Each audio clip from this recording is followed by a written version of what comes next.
Can you tell me what happened during the storm? For you? For me, Yeah.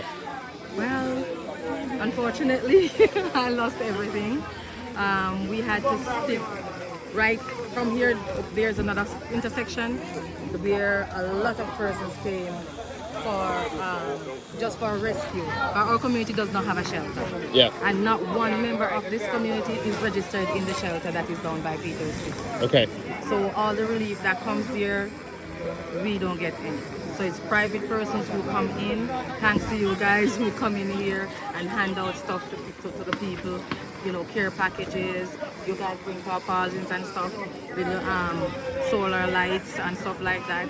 So we are happy and grateful for that. Where were you when the storm hit? Happened, I was actually inside of a shop. Inside of a shop? Yes, because that's where we ran to for this. That's the only concrete building that was available at the time. And did the shop get damaged during the storm? Yeah, it's a section of the front where we call it a pesa, but it's just like a veranda area that was damaged. But extensively, no. It was really a solid building. It is actually still there. Yeah. And at one point, we have over 60 persons in that shop. There were 60 people in the shop. Because if you go through our community, you'll see all the wooden structures were down. Yeah. And persons, at the beginning, a lot of persons did not take the hurricane seriously. So they thought it was just another Melissa, and you know what was going to happen. Not another Melissa, but another, the hurricane that happened before that, the year before that we had before, Beryl. So people were just saying, sure, Beryl came and nothing happened that bad, wasn't that bad. Yeah. So they didn't take it like seriously. And so we are happy that this did not happen at night. Had that happened, now you guys would have been digging mass graves and burying a lot of bodies. Yeah. So persons didn't believe that it was going to be what it was until it actually started. And so they kept running in when the houses went. Everybody kept coming in and coming in and coming in. All we had to do was taking them in. Yeah. At one point, we all had to be standing because there was no sitting room for anyone. There were so many people in the shop stuck that you there couldn't that sit. We couldn't sit. So we had to stand. And so for about 3 or so days after that, we had at least 30 persons in that shop. How many of the homes in your community have been destroyed? Roughly about 95% of the homes. 95% of the homes in your community. Only the concrete structures, and that can be counted on fingers. Yeah. Our community is known as a board house community. Yeah. So it's mostly wooden structures here. So what have people done in the last 5 or so weeks since the storm for shelter? For shelter, no, we packed ourselves in all the concrete buildings that were here. So the houses that were still intact, the concrete houses that were still intact, housed all the families, different families. They had to be stuck inside the houses because we have no shelter. So we help our own citizens. Yeah. Yes, we help each other out. Persons stick inside there. This gentleman, for example, stuck with us for weeks after the hurricane because there was nowhere else for him to go. Yeah. And then we didn't even think about registering as a shelter because it wasn't a designated shelter. Right. So it was an unofficial shelter, and we had to provide for those persons there. But for the 5 weeks since the hurricane, we've had relief persons like yourselves coming in, handing out care packages, and persons trying to pick up the pieces, trying to find whatever scraps they can. And did you have power and running water before the storm? Yes, we did. And you have it back now? No. How long do you think before it'll be back? Based on experience, this community will definitely be the last to get that. So based on experience, we've always been the last for anything. Yeah. Yes, so we're not expecting to have it back anytime soon. Yeah. So for now, how many people have shelter now that lost shelter during the storm? I can't to give you an exact number. Is it still as bad as it was 4 weeks ago? Not as bad, but it is bad enough because there's lots of persons still sheltered in other persons' homes. Yeah. And don't have anywhere to stay. As for myself, I picked up a few zinc and stuff, and I'm actually living under a shed. Literally living under. You're living under a shed? A shed at the moment. I am living under a shed. How big is the shed? How could I? Is there anything here that I could say that? Like, could I park a car in the shed? Oh no, no, definitely So, not. so you're living in a shed that is not big enough to park a car in. Not big enough to park a car. So that is what we have to do. We just have to do that. And now that the official shelter is going to be closed soon. Yeah. How are you cooking your food? On a wood fire outside. So you're cooking your food on a wood fire. Mm-hmm. And do you have enough water for drinking? Oh, there's a water station down by the high school. So I've learned recently that there's one there. So that's where we go to get water. How far away is that?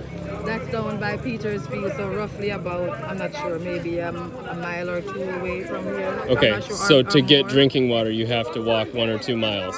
Well, or get transportation to get there. Okay. We are known for water here. I think we have one of the third largest catchment on the island. However, because of all what happened, the dead animals and stuff, the river water is not safe. Yeah. And a lot of persons have scratches and stuff that's from here. I have the evidence waterborne disease from my foot, so I have to take it to the doctor. It's still swollen. Okay. So I got damaged by a zinc, and then I went to the river because at the time that's where we had to go to get water, and because of the zinc and the water, I got infected. Yeah. Got infected, and so that's the result. And is there medical care? Well, a medical team came here the other day, but I got medical treatment down by Savlamar, and a medical team came by the high school. So medical teams came in different areas, but not within our space. We had a medical team here once. Okay. And so if you had an emergency today, if someone cut their leg, we'd have to go to Savlamar. And how far away is that? Savlamar is roughly about, depending on who's driving, maybe 20 or 25 minutes drive from here. Okay. So we'd have to go to Savlamar. And there's no electricity, and there's... Oh, no What about phone service? Oh, well, we're just recently receiving signal in some areas of the community. There are some areas that still have no signal.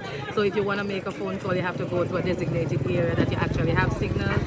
But you have a few persons that have this area here that has Starlink. Okay. So I guess that there was this other charity foundation that came, and that this area had a Starlink, and the same shop that we were in, there's one as well. So but that one only opens at night. Because to provide gasoline for a generator for having they can't afford that. Yeah. So for a typical day, it costs $5,000 for the gasoline for to have a generator for the day. Okay. So $35,000 per week that we can't afford. Right. So only in the evenings for a few hours it's available. Okay, so there are areas where you can get cell service, and there's some areas where you can get internet, but only for short periods of time because it's expensive to generate the electricity to make it work. Exactly. So for now, a lot of people are still homeless. We're still sharing with others, still living in other people's homes, and like myself, living under a shed. So yes, a lot of persons are still homeless. If you were able to get one message out to the entire world right now, what would that be? I would say very much. Whatever aid you guys have to offer us, I'm sure it's a bit difficult, but come into the communities and give it out yourselves. Please, these organizations, these places, these things, it's not happening. It's not happening. I would love for What about money from the Jamaican government? Well, Is the Jamaican government helping at all? I'm not sure about that. I cannot speak for the government. Have not received anything yet. We were told last Saturday that come January, after the government has done its assessment, they will be handing out vouchers to the persons who got damaged depending on the stage. Well, severe for those persons who are completely lost everything, and then there's major damages, and then there's moderate, and then there's minor. That's what we were told, the different stages of how these vouchers will be granted. But I'm not sure. I can't speak for the government. So, but to say that we have received government aid so far, not that I'm aware of. Yeah. So there's a lot of money that's been donated but unless you know that it's actually coming here and being handed out in person, then it might not actually make it to the people, is what you're saying. I'm not sure. I really am not sure. I would be lying if I say it won't reach the people, Right. and I would be lying if I say it will reach the people. I'm not sure about Okay, that. I appreciate. Based on experience, I know that this community is always the last to receive anything, and unfortunately, even within the areas where persons come in to give, if they don't come to do it, hand it out themselves, then you have a case where the greedy gets and the needy still suffers. Yeah. So that is very unfortunate, and I'm just so frustrated that you see persons who in a position to help themselves collecting more while others can't get anything. That's the issue. Do you have children? Oh yes. How many kids do you have? I have 4. How old are they? No, they're grown. But They're grown? I have 7 grandkids. You have 7 grandkids? How old are they? The eldest is 11. Okay. And did they all make it through the storm okay? Yes, we did. Yeah, but it's hard now. But it is, oh my God, it is, and there's this, I have a grandson who is autistic, that makes it even a lot difficult for his mom to, it's just, I can't find words to say how difficult it is right now. I really can't say how difficult it is to survive right now at this point. Yeah. At some point, I can't even cry anymore. I can't cry anymore. Right. It doesn't make sense.